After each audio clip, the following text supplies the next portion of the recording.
You did not think this movie was going to perform very well, did you? No, I did not. No. And it hasn't, really, has it? No, it hasn't. No, it's I don't know where we're at now. But hey, Gary, do you mind if I set you up for some completely softball and grift questions? Just to be clear, they're talking about Captain America 4, right? Yes. Okay. The Disney didn't know it was going to perform well. That's why they floated out a lie of a $180 million budget.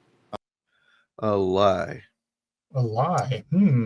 Bold claim. What's your evidence? Right. It's like, what's his argument that it's a lie? Maybe he's got some damning evidence here. And that's just an outright lie. Now, Disney does not have to tell the truth. You hear a lot of people say they have to tell the truth for their investors. Technically, yes, but technically, it wouldn't be a lie if you said the budget for the film was $180 million. If you're not specific, that's very open. That could have been the budget for the reshoots. That could have been Harrison Ford's weed bill. That could have been the catering. Jokes. No. No, it can't be any of those things. Legally, Disney cannot lie about their budget. No, that's like manipulating fucking markets and shit, man. It's stock market manipulation. It's securities fraud. It's insurance fraud. It's contractual. It's all sorts of stuff. And if they were doing this for years, as Gary apparently thinks they've been doing, their own shareholders would have sued them by now. Disney didn't know it was going to perform well. That's why they floated out a lie of a $180 million budget. And that's just an outright lie. Now, Disney does not have to tell the truth. You hear a lot of people say they have to tell the truth for their investors. Technically, yes, right. But technically, it wouldn't be a lie if you said the budget for the film was $180 million. If you're not specific. And I'm going to stop you right there. I'm the only person I know recently, at least in the last month or so, that has really been pushing heavily this fact that Disney cannot legally lie about the budget. There's no skating around it. There's no sort of smoke and mirrors about it. That does not happen. There's a lot of legal reasons why Disney cannot lie about the budget. I am the only person that has been talking about this that I have seen anywhere. I've not seen video after video talking about this. But the problem is for these guys, this is one of their biggest grifts. This is one of the biggest grifts that they do to try and extract money and viewership from people here on YouTube, is they make up this concept that Disney, Warner Brothers, any of these companies out there can just make up numbers and go to these outlets and say, this is how much this costs, and it's okay, that it's not illegal. And it absolutely is. It's illegal in so many ways. It's just like, yeah, I mean, corporations lie, sure. But like, this is the kind of thing that if it happened the way that, as much as they seem to indicate that it does, that Disney's failing so hard all the time, which they've been saying constantly for a couple of years now, that everything essentially that Disney puts out, except for here and there, like a Deadpool and Wolverine type thing, is not, that everything else is failing, and they're lying about it because they don't want to admit that I don't know, their woke DEI is failing or whatever the fuck it is. That would be found out. That would mean that they're lying so fucking often that essentially the SEC would have come down on them. And that Disney is, you can't even fathom how massive a corporation Disney is. You know what I mean? Like movies aren't even close to their fucking top earning revenue stream. I mean, they can be, but like generally their parks are they dwarf that, dwarf everything else. Parks and toys, that's where they get most of their money from.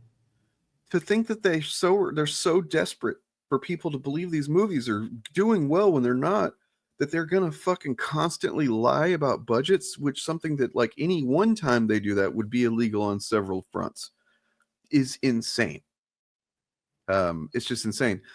I mean, like Disney is so powerful that in Florida, they are able to get the state laws changed more or less overnight to suit them. Ron DeSantis learned this the hard way. Like he tried to go to war with Disney and he lost. There's a whole town. There's basically a Disney company town in Florida where they have their own police force, their own their own rules. They're like a city state unto themselves, more or less, within the context of Florida law. So what he is talking about here is Captain America: Brave New World. I believe it was in Variety or Hollywood Reporter. It was one of the trades. They announced that the budget had been confirmed at 180 million. These guys can't take that.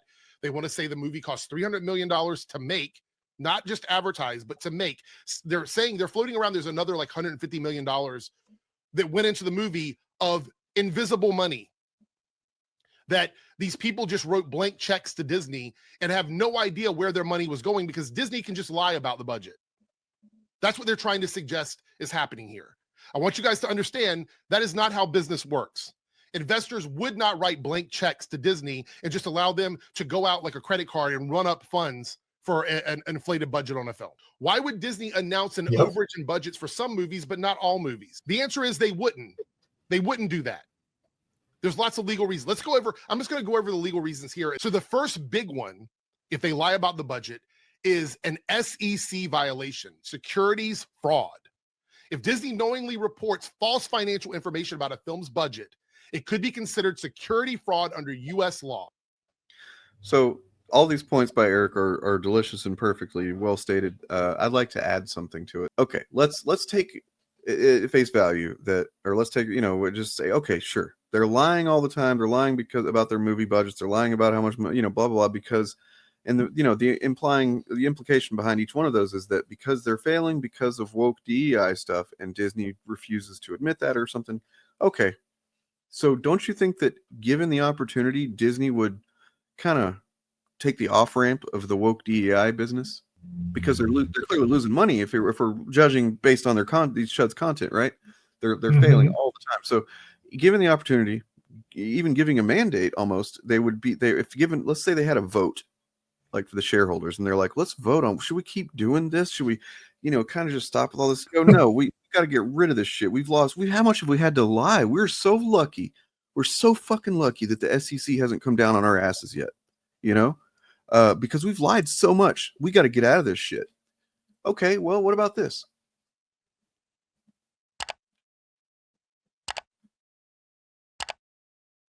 Uh-oh. Bum, bum, bum.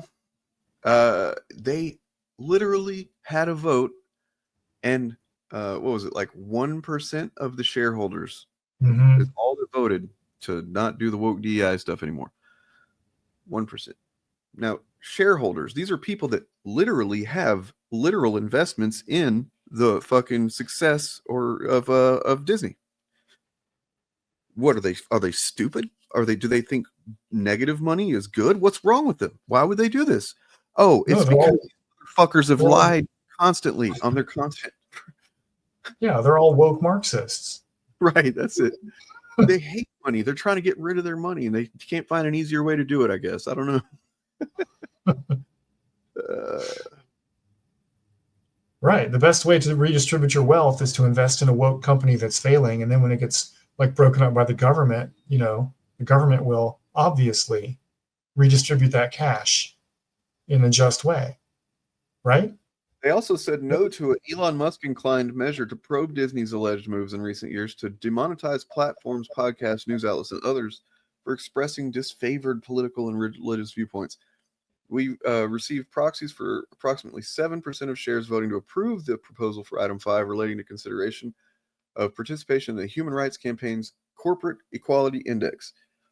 Disney officials announced after voting proposal was completed. We have received proxies for approximately 1% of shares voting to approve the proposal for Item 6 relating to a report on a request related to selection of ad buyers and sellers. With that, the board election went through, as did compensation proposals and several other measures.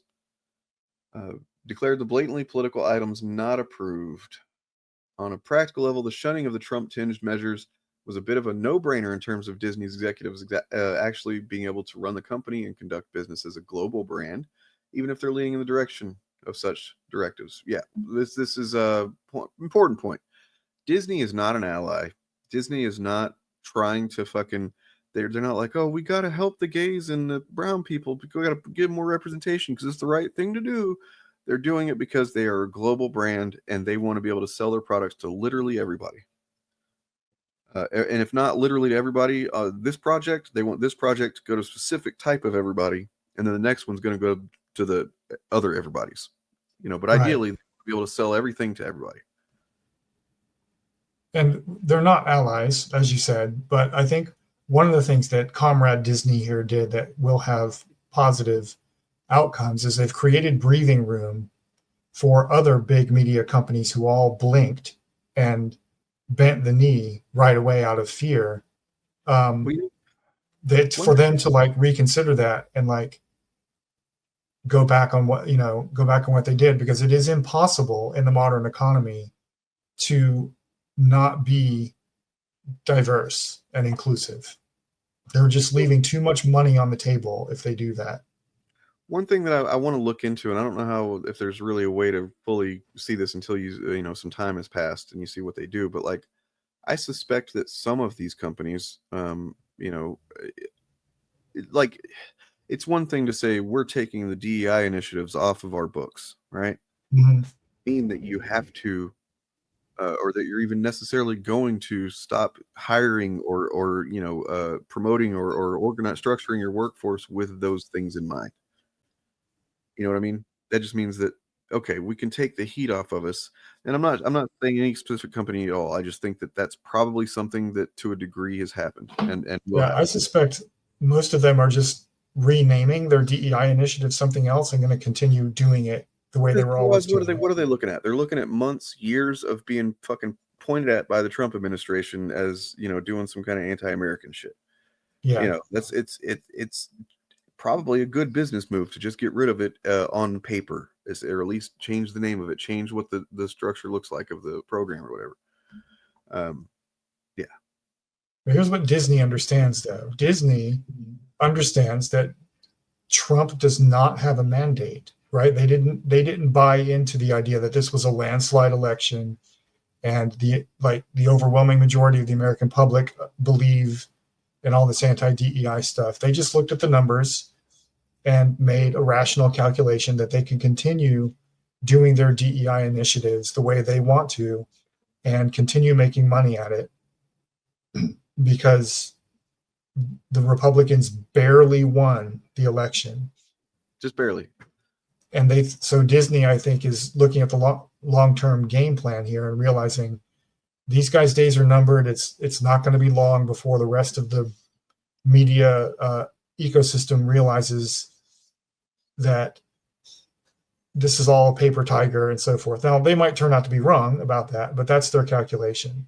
And I think other media companies will, in the near future, quietly reverse their reversals of DEI, and they'll call it something else, but they will go back to doing the DEI practices because it's what makes them money and what brings in the most talent for their company. At the end of the day, they've had a lot of success with getting people to think about these things as DEI specifically. Yeah. Right. And if you, unfortunately, but factually, MAGA people are by definition not the best at holding a lot of different concepts in mind at one time and analyzing things to any great degree. So it won't be that hard for doing exactly what you're saying, or just calling things the Chat Initiative or whatever the fuck it is, just saying, well, this is our new whatever. I'm getting tired. I can't think of anything funny to say, but you get it. Chat Initiative works. It makes They could just call it the American Initiative, and they can say we're going to recruit the broadest possible number of Americans for all of our projects, and boom, there you go. And so DEI is essentially it's woke, but it's what they managed to finally get people to see as a tangible thing that exists that you can point to that's woke, right? Before DEI, they tried with CRT, didn't take as well. But with DEI, they managed to get people to realize, oh, there's something I can complain about, that wokeness, this is wokeness, it's just as an actual corporate policy, right? When what it really is, it's not, you got to hire black people against, even if they're better, not as good as the white people or whatever. It's not that. It's really just, you have to broaden your search. You have to make sure that you try to look for Yeah. people of color, LGBTQ people, and that you as well as for advancement within companies, and that you don't just immediately go to the white dude and Yeah. hire or promote him or whatever. Yeah, it just means that when they're recruiting for new talent, new positions, they have to, and this is not a legal mandate, these are corporate policies. There's no law which says they have to do this. But what the initiatives mean is they have to send out their inquiries for new talent to the broadest possible number of communities around them. So they have to like be proactive about putting their advertisements out in, say, the Black community or the gay community. And then people from those communities who are qualified will apply for the positions. And then the second thing it means is that they can't fire people. Yeah, that too. They can't fire people for being Black or gay Which or was trans. already illegal anyway. It was already literally they're federally protected class, those things. Right.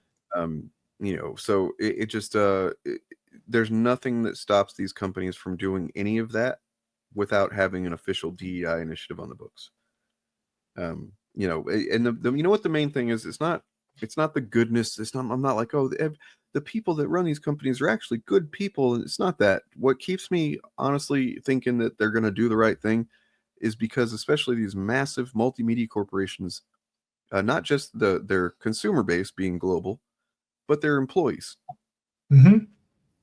Like they know that they have, they already have a workforce with people of color and LGBTQ people, and that even if that everybody at least even knows somebody that's person of color, LGBTQ or whatever, disabled. So like, it's just on every single level, it is good business. It take the morality out of it. It is actually good capitalist sense to do the DEI initiatives and stuff like that. Yeah, it would be economic suicide not to, because they see the demographic trends. They know the same thing that's driving paranoia about white replacement theory is going to force companies to be DEI by default, because in a few years, within our lifetimes, white people will not be the majority of the population anymore. They'll be the largest single block, but they won't be the majority. And that means these companies, if they want to have a labor force, have to diversify their workforce. They have no economic choice. This is something we haven't talked about, I don't think, on the Shillcast, but I did see something about this, that actually, because apparently white women were just included in DEI, and I didn't even realize that. I just kind of assumed that, white men and women were the people that were like not included, but like, no, just white women were included, and apparently a lot of them have, some number of them, I haven't looked into it, have seen lose their jobs or whatever the protection, whatever it was, since this stuff. And it's like, and they're like, there's some of them at least that are fucking MAGA voters, and that's pretty funny. But maybe we'll have to look into that. I have to look into that. Also, what else I want to look into? I guess, like I said, it'll be over time, I think, that we see what other corporations do. Disney's just the one that said, you know what, fuck you, we're not doing that.